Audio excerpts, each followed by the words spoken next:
We were camping in the oasis. My companions were asleep. The tall white figure of an Arab passed by. He had been seeing to the camels and was on his way to his own sleeping place. I threw myself on my back in the grass. I tried to fall asleep. I could not. A jackal howled in the distance. I sat up again, and what had been so far away was all at once quite near. Jackals were swarming around me, eyes gleaming dull gold and vanishing again, lithe bodies moving nimbly and rhythmically as if at the crack of a whip. One jackal came from behind me, nudging right under my arm, pressing against me as if he needed my warmth, and then stood before me and spoke to me almost eye to eye. I am the oldest jackal, far and wide. I am delighted to have met you here at last. I had almost given up hope, since we have been waiting endless years for you. My brother waited for you, and her mother, and all our foremothers, right back to the first mother of all the jackals. It is true, believe me. That is surprising, said I, forgetting to kindle the pile of firewood which lay ready to smoke away jackals.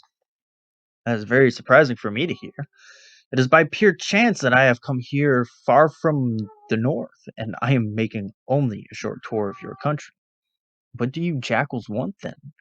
As if emboldened by this perhaps too friendly inquiry, the ring of jackals closed in on me. All were panting and open-mouthed. We know, began the oldest, that you have come from the north. That is just what we base our hopes on. You northerners have the kind of intelligence that is not to be found among Arabs. Not a spark of intelligence, let me tell you, can be struck from their cold arrogance. They kill animals for food, and carry on they despise. Not so loud, said I. There are Arabs sleeping nearby. You are indeed a stranger here, said the jackal, or you would know that never in the history of the world has any jackal been afraid of an Arab. Why should we fear them? Is it not misfortune enough for us to be exiled among such creatures? Maybe, said I. Matters so far outside my province. I am not competent to judge. It seems to me a very old quarrel. I suppose it's in the blood and perhaps will only end with it. You are very clever, said the old jackal, and they all began to pant more quickly. The air pumped out of their lungs, although they were standing still. A rank smell, which at times I had to set my teeth to endure, streamed from their open jaws. You are very clever. What you have just said agrees with our old tradition. So we shall draw blood from them, and the quarrel will be over. Oh, said I, more vehemently than I intended. They'll defend themselves. They'll shoot you down in dozens with their muskets. You misunderstand us, said he, a human failing which persists apparently even in the far north. We're not proposing to kill them. All the water in the Nile couldn't cleanse us of that.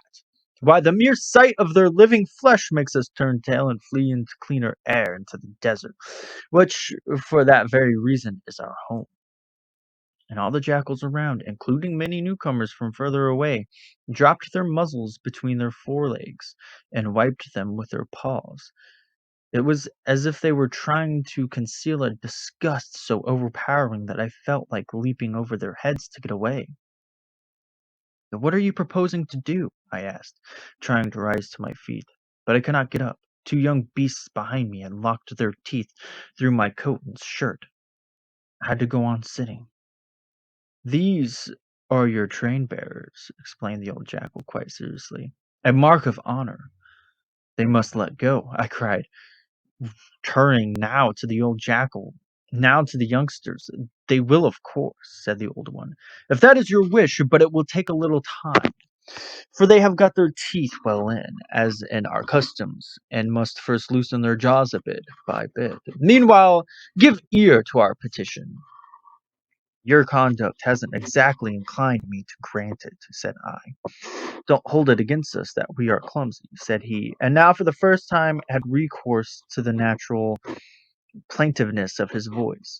"We are poor creatures. We have nothing but our teeth. Whatever we want to do, good or bad, we can tackle it only with our teeth." "Well, what do you want?" I asked, not much mollified. "Sir," he cried. Now the jackals howled together very remotely, it seemed to resemble a melody. Sir, we want you to end this quarrel that divides the world. You are exactly the man whom our ancestors foretold is born to do it. We want to be troubled no more by Arabs. Room to breathe, a skyline cleansed of them. No more bleating of sheep knifed by an Arab. Every beast to die a natural death. No interference till we have drained the carcass empty and picked its bones clean.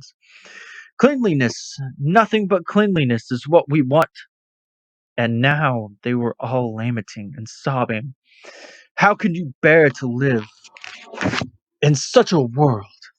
O noble heart and kindly bowels! Filth is their white, filth is their back, their beards are a horror.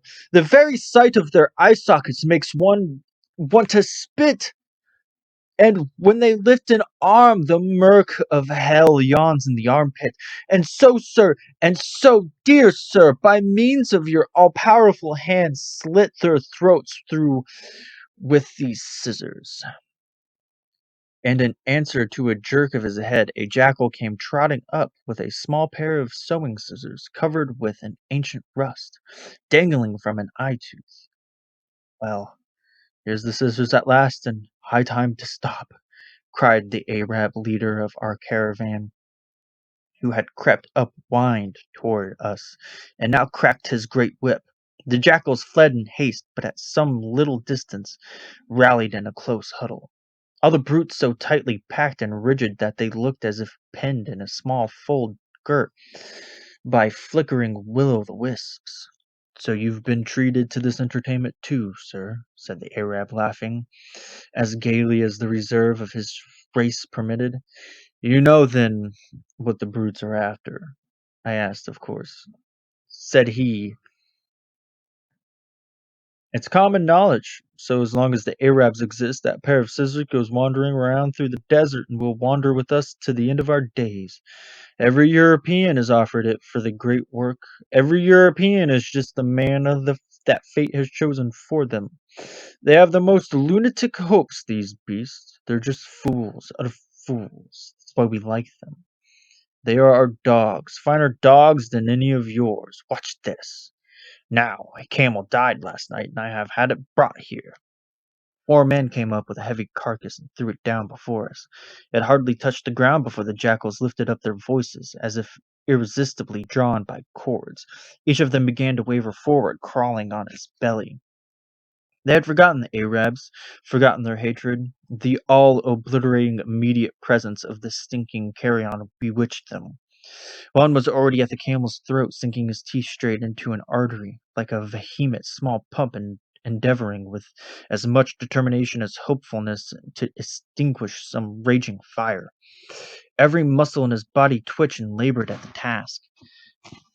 In a trice they were all on top of the carcass, laboring in common, piled mountain high. And now the caravan leader lashed his cutting whip crisscross over their backs. They lifted their heads, half swooning in ecstasy, saw the Arabs standing before them, felt the sting of the whip on their muzzles, leaped and ran backwards a stretch. But the camel's blood was already lying in pools, reeking to heaven. The carcass was torn wide open in many places. They could not resist it. They were back again. Once more the leader lifted his whip. I stayed his arm.